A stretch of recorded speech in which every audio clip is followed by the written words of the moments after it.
Pembacaan firman Tuhan Perjanjian Baru hari ini, yaitu dalam Markus 14 ayat 53-72.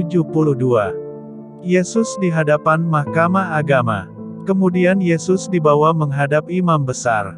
Lalu semua imam kepala, tua-tua dan ahli Taurat berkumpul di situ. Dan Petrus mengikuti dia dari jauh, sampai ke dalam halaman imam besar, dan di sana ia duduk di antara pengawal-pengawal sambil berdiam dekat api.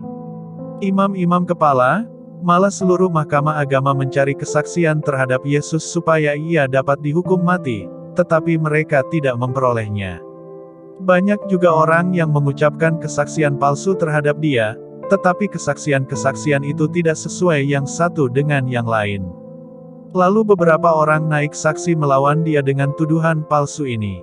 Kami sudah mendengar orang ini berkata, "Aku akan merubuhkan bait suci buatan tangan manusia ini dan dalam 3 hari akan kudirikan yang lain, yang bukan buatan tangan manusia." Dalam hal ini pun kesaksian mereka tidak sesuai yang satu dengan yang lain. Maka imam besar bangkit berdiri di tengah-tengah sidang dan bertanya kepada Yesus, katanya, "Tidakkah engkau memberi jawab atas tuduhan-tuduhan saksi-saksi ini terhadap engkau?" Tetapi ia tetap diam dan tidak menjawab apa-apa. Imam besar itu bertanya kepadanya sekali lagi, katanya, "Apakah engkau Mesias, anak dari yang terpuji?" Jawab Yesus, "Akulah dia, dan kamu akan melihat anak manusia duduk di sebelah kanan yang maha kuasa dan datang di tengah-tengah awan-awan di langit." Maka imam besar itu mengoyakkan pakaiannya dan berkata, "Untuk apa kita perlu saksi lagi? Kamu sudah mendengar hujatnya terhadap Allah. Bagaimana pendapat kamu?" Lalu dengan suara bulat mereka memutuskan, bahwa dia harus dihukum mati. Lalu mulailah beberapa orang meludahi dia dan menutupi mukanya dan meninjunya sambil berkata kepadanya, "Hai Nabi, cobalah terka." Malah para pengawal pun memukul dia. Petrus menyangkal Yesus. Pada waktu itu Petrus masih ada di bawah, di halaman. Lalu datanglah seorang hamba perempuan imam besar. Dan ketika perempuan itu melihat Petrus sedang berdiam, ia menatap mukanya dan berkata, "Engkau juga selalu bersama-sama dengan Yesus, orang Nazaret itu." Tetapi ia menyangkalnya dan berkata, "Aku tidak tahu dan tidak mengerti apa yang engkau maksud." Lalu ia pergi ke serambi muka, dan berkokoklah ayam.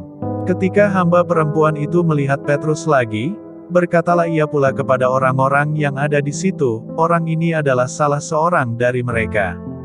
Tetapi Petrus menyangkalnya pula. Tidak lama kemudian orang-orang yang ada di situ berkata juga kepada Petrus, "Engkau ini pasti salah seorang dari mereka, apalagi engkau seorang Galilea." Maka mulailah Petrus mengutuk dan bersumpah, "Aku tidak kenal orang yang kamu sebut-sebut ini." Dan pada saat itu berkokoklah ayam untuk kedua kalinya. Maka teringatlah Petrus, bahwa Yesus telah berkata kepadanya, "Sebelum ayam berkokok 2 kali, engkau telah menyangkal aku 3 kali." Lalu menangislah ia terseduh-seduh. Demikianlah pembacaan firman Tuhan Perjanjian Baru hari ini. Pembacaan firman Tuhan Perjanjian Lama hari ini, yaitu Ulangan pasal 23, 24, dan 25. Ulangan 23 ayat 1-25. Orang yang tidak boleh masuk jemaah Tuhan. Orang yang hancur buah pelirnya atau yang terpotong kemaluannya, janganlah masuk jemaah Tuhan. Seorang anak haram janganlah masuk jemaah Tuhan, bahkan keturunannya yang ke-10 pun tidak boleh masuk jemaah Tuhan. Seorang Amon atau seorang Moab janganlah masuk jemaah Tuhan, bahkan keturunannya yang ke-10 pun tidak boleh masuk jemaah Tuhan sampai selama-lamanya. Karena mereka tidak menyongsong kamu dengan roti dan air pada waktu perjalananmu keluar dari Mesir, dan karena mereka mengupah Bileam bin Beor dari Petor di Aram Mesopotamia melawan engkau, supaya dikutukinya engkau. Tetapi Tuhan, Allahmu, tidak mau mendengarkan Bileam dan Tuhan, Allahmu, telah mengubah kutuk itu menjadi berkat bagimu, karena Tuhan, Allahmu, mengasihi engkau. Selama engkau hidup, janganlah engkau mengikhtiarkan kesejahteraan dan kebahagiaan mereka sampai selama-lamanya. Janganlah engkau menganggap keji orang Edom, sebab dia saudaramu. Janganlah engkau menganggap keji orang Mesir, sebab engkau pun dahulu adalah orang asing di negerinya. Anak-anak yang lahir bagi mereka dalam keturunan yang ketiga, boleh masuk jemaah Tuhan. Ketahiran perkemahan. Apabila engkau maju dengan tentaramu melawan musuhmu, maka haruslah engkau menjaga diri terhadap segala yang jahat. Apabila ada di antaramu seorang laki-laki yang tidak tahir disebabkan oleh sesuatu yang terjadi atasnya pada malam hari, maka haruslah ia pergi keluar perkemahan, janganlah ia masuk ke dalam perkemahan. Kemudian menjelang senja haruslah ia mandi dengan air, dan pada waktu matahari terbenam, ia boleh masuk kembali ke dalam perkemahan. Di luar perkemahan itu haruslah ada bagimu suatu tempat kemana engkau pergi untuk kada hajat. Di antara perlengkapanmu haruslah ada padamu sekop kecil dan apabila engkau jongkok kada hajat, haruslah engkau menggali lubang dengan itu dan menimbuni kotoranmu. Sebab Tuhan, Allahmu, berjalan dari tengah-tengah perkemahanmu untuk melepaskan engkau dan menyerahkan musuhmu kepadamu. Sebab itu haruslah perkemahanmu itu kudus, supaya jangan ia melihat sesuatu yang tidak senonoh di antaramu, lalu berbalik daripadamu. Kesayangan terhadap budak yang melarikan diri. Janganlah kau serahkan kepada tuannya seorang budak yang melarikan diri dari tuannya kepadamu. Bersama-sama engkau ia boleh tinggal, di tengah-tengahmu, di tempat yang dipilihnya di salah satu tempatmu, yang dirasanya baik, janganlah engkau menindas dia. Menentang persundalan di tempat kudus. Di antara anak-anak perempuan Israel janganlah ada pelacur bakti, dan di antara anak-anak lelaki Israel janganlah ada semburit bakti. Janganlah kau bawa upah sundal atau uang semburit ke dalam rumah Tuhan, Allahmu, untuk menepati salah satu nazar, sebab keduanya itu adalah kekejian bagi Tuhan, Allahmu. Jangan memungut bunga dari seorang saudara sebangsa. Janganlah engkau membungakan kepada saudaramu, baik uang maupun bahan makanan atau apapun yang dapat dibungakan. Dari orang asing boleh engkau memungut bunga, tetapi dari saudaramu janganlah engkau memungut bunga, supaya Tuhan, Allahmu, memberkati engkau dalam segala usahamu di negeri yang engkau masuki untuk mendudukinya. Tentang nazar. Apabila engkau bernazar kepada Tuhan, Allahmu, janganlah engkau menunda-nunda memenuhinya, sebab tentulah Tuhan, Allahmu, akan menuntutnya daripadamu, sehingga hal itu menjadi dosa bagimu. Tetapi apabila engkau tidak bernazar, maka hal itu bukan menjadi dosa bagimu. Apa yang keluar dari bibirmu haruslah kau lakukan dengan setia, sebab dengan sukarela kau nazarkan kepada Tuhan, Allahmu, sesuatu yang kau katakan dengan mulutmu sendiri. Dari hal memetik buah anggur dan bulir gandum di tanah orang lain. Apabila engkau melalui kebun anggur sesamamu, engkau boleh makan buah anggur sepuas-puas hatimu, tetapi tidak boleh kau masukkan ke dalam bungkusanmu. Apabila engkau melalui ladang gandum sesamamu yang belum dituai, engkau boleh memetik bulir-bulirnya dengan tanganmu, tetapi sabit tidak boleh kau ayunkan kepada gandum sesamamu itu. Ulangan 24 ayat 1-22. Tentang perceraian. Apabila seseorang mengambil seorang perempuan dan menjadi suaminya, dan jika kemudian ia tidak menyukai lagi perempuan itu, sebab didapatinya yang tidak senonoh padanya, lalu ia menulis surat cerai dan menyerahkannya ke tangan perempuan itu, sesudah itu menyuruh dia pergi dari rumahnya. Dan jika perempuan itu keluar dari rumahnya dan pergi dari sana, lalu menjadi istri orang lain. Dan jika laki-laki yang kemudian ini tidak cinta lagi kepadanya, lalu menulis surat cerai dan menyerahkannya ke tangan perempuan itu serta menyuruh dia pergi dari rumahnya, atau jika laki-laki yang kemudian mengambil dia menjadi istrinya itu mati, maka suaminya yang pertama, yang telah menyuruh dia pergi itu, tidak boleh mengambil dia kembali menjadi istrinya, setelah perempuan itu dicemari, sebab hal itu adalah kekejian di hadapan Tuhan. Janganlah engkau mendatangkan dosa atas negeri yang diberikan Tuhan, Allahmu, kepadamu menjadi milik pusakamu. Apabila baru saja seseorang mengambil istri, janganlah ia keluar bersama-sama dengan tentara maju berperang atau dibebankan sesuatu pekerjaan. 1 tahun lamanya ia harus dibebaskan untuk keperluan rumah tangganya dan menyukakan hati perempuan yang telah diambilnya menjadi istrinya. Tentang melindungi sesama manusia, janganlah mengambil kilangan atau batu kilangan atas sebagai gadai, karena yang demikian itu mengambil nyawa orang sebagai gadai. Apabila seseorang kedapatan sedang menculik orang, salah seorang saudaranya, dari antara orang Israel, lalu memperlakukan dia sebagai budak dan menjual dia, maka haruslah penculik itu mati. Demikianlah harus kau hapuskan yang jahat itu dari tengah-tengahmu. Hati-hatilah dalam hal penyakit kusta dan lakukanlah dengan tepat segala yang diajarkan imam-imam orang Lewi kepadamu. Apa yang kuperintahkan kepada mereka haruslah kamu lakukan dengan setia.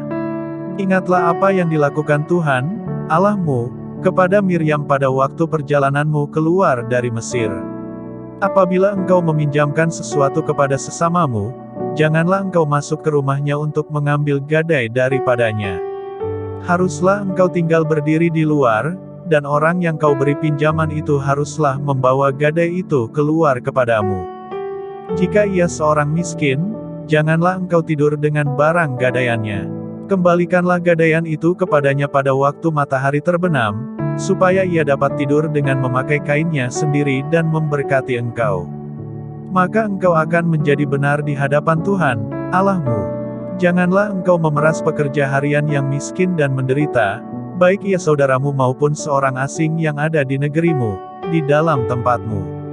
Pada hari itu juga haruslah engkau membayar upahnya sebelum matahari terbenam, ia mengharapkannya, karena ia orang miskin, supaya ia jangan berseru kepada Tuhan mengenai engkau dan hal itu menjadi dosa bagimu.